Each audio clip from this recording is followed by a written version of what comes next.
Robert sits at his kitchen table, staring at a stack of bills he can no longer pay. The house is quiet, too quiet. His wife passed away 2 years ago, and now he's facing a truth he never imagined. After 40 years of hard work, after doing everything he thought was right, he's running out of money. He's 68 years old, and he's terrified. How does this happen? How does someone who saved, who planned, who worked their entire life end up here? That's what we're going to explore today, because Robert's story isn't unique. It's happening to millions of retirees across the country. And the worst part? Most of them never saw it coming. The retirement dream versus reality. We all grow up with the same vision of retirement. Golden years, freedom, time with grandchildren, maybe some travel, a reward for decades of hard work. But here's the uncomfortable truth. For a growing number of people, retirement doesn't look like rest. It looks like stress, compromise, and fear. The numbers tell a sobering story. Nearly half of Americans over 55 have nothing saved for retirement. Nothing. And even those who did save often find their money running out faster than expected. Why? Because retirement today isn't what it was for our parents' generation. People are living longer, sometimes 30 years or more after they stop working. That's 3 decades your money needs to last. 3 decades of rising costs, 3 decades of unexpected expenses. And 5 critical mistakes destroy even the best-laid retirement plans. Robert made all of them. Mistake number 1, the love trap. Robert's daughter lost her job 3 years into his retirement. She had 2 kids and was facing eviction. What was he supposed to do? Say no? So he helped. A few thousand here, a few thousand there. He covered her rent for 6 months while she got back on her feet. Then his son needed help with a down payment on a house. Then his grandson's college tuition came up short. Robert loved his family, and love makes us do things that our bank account can't afford. Here's what nobody tells you. Helping adult children is the fastest way to drain a retirement account. You spend your whole life providing for them, and suddenly you're supposed to stop? It feels wrong, unnatural, selfish even. But every dollar you give away is a dollar you'll need later. And when your children are in their 40s and 50s, you're likely in your 70s with no ability to earn it back. Robert gave away nearly $80,000 to his family over 5 years. He thought he was being a good father. He didn't realize he was sacrificing his own security. The cruel irony, when Robert needed help years later, his children were still struggling with their own finances. The money was gone, and now so was his safety net. Mistake number 2, the medical blind spot. Robert thought he was healthy. He walked every day, watched his diet, felt good. Then came the stroke. It was minor, but recovery wasn't. Physical therapy, medications, a home health aide for 3 months. His Medicare covered some of it, but the out-of-pocket costs were staggering. Then his wife got sick, cancer.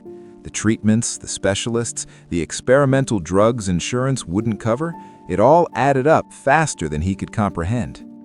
Healthcare is the silent killer of retirement savings. The average couple retiring today will spend over $300,000 on medical expenses throughout retirement, and that's just the average.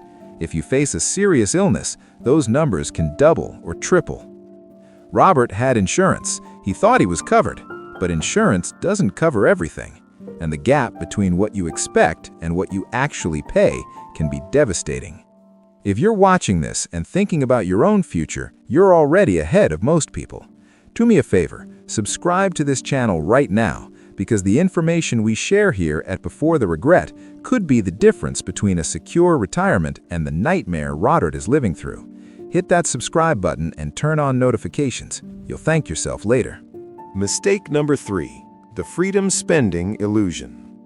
When Robert first retired, he felt free. Finally, no alarm clocks, no boss, no deadlines, just life. He and his wife traveled. They upgraded their car. They ate out more often. They enjoyed themselves. Why not? They'd earned it, right? Those first few years, Financial planners call them the go-go years, are dangerous. You're healthy, energetic, and optimistic. You spend as if retirement will last forever, but it won't. Robert and his wife spent aggressively for the first 7 years. Cruises, renovations, gifts for grandchildren. It felt good. It felt deserved. But by year 10, their savings had shrunk by 40%. By year 15, they were worried. By year 20, they were in crisis. The freedom to spend is intoxicating, but retirement isn't a sprint, it's a marathon. And if you run too fast at the start, you won't make it to the finish line. Mistake number 4, the silent wealth killer. Here's something Robert didn't think about: inflation. When he retired in 2005, his $3,000 monthly budget felt comfortable, but by 2025, that same lifestyle cost $5,000. His savings stayed the same, but everything else got more expensive. Groceries, utilities, insurance, gas, everything crept up, slowly, invisibly. Inflation is the thief that steals your retirement without breaking down the door. You don't notice it month to month, but over 10, 15, 20 years, it's devastating. Robert's fixed income couldn't keep up. He started cutting back, smaller grocery trips, skipping medications to save money, turning off the heat in winter. This is what inflation does. It turns a comfortable retirement into a struggle, and most people don't see it coming until it's too late. Mistake number 5, the delay that destroys everything. But Robert's biggest mistake wasn't any of these things. It was waiting too long to adjust. Deep down, Robert knew things were getting tight. He saw the account balance shrinking. He felt the pressure building, but he didn't want to face it. Downsizing felt like failure. Cutting back felt like admitting defeat, so he waited and waited. By the time he finally acknowledged the crisis, his options were gone. He couldn't sell the house in a down market. He couldn't reduce expenses enough to matter. He was trapped. Denial is the most expensive mistake of all, because every month you wait to make changes is another month of losses you can't recover. If Robert had downsized at 65, he would have been fine. If he'd adjusted his spending at 70, he could have survived. But at 78, with limited savings and limited options, he was out of moves. The lesson: retirement isn't destroyed by one catastrophic event. It's destroyed by small, understandable decisions that compound over time. Helping family, unexpected medical costs, enjoying your freedom, ignoring inflation, delaying difficult choices. Any one of these might be manageable, but together, they're devastating. Robert's story doesn't have to be yours, but it will be unless you're willing to face these truths now, before it's too late. Take a moment today. Look at your retirement plan. Ask yourself, which of these mistakes am I making? And more importantly, what am I going to do about it? Subscribe to Before the Regret for more stories and strategies that could save your future. Because the best time to plan was yesterday. The second best time is right now. Don't wait until you're sitting at a kitchen table, staring at bills you can't pay, wondering how it all went wrong.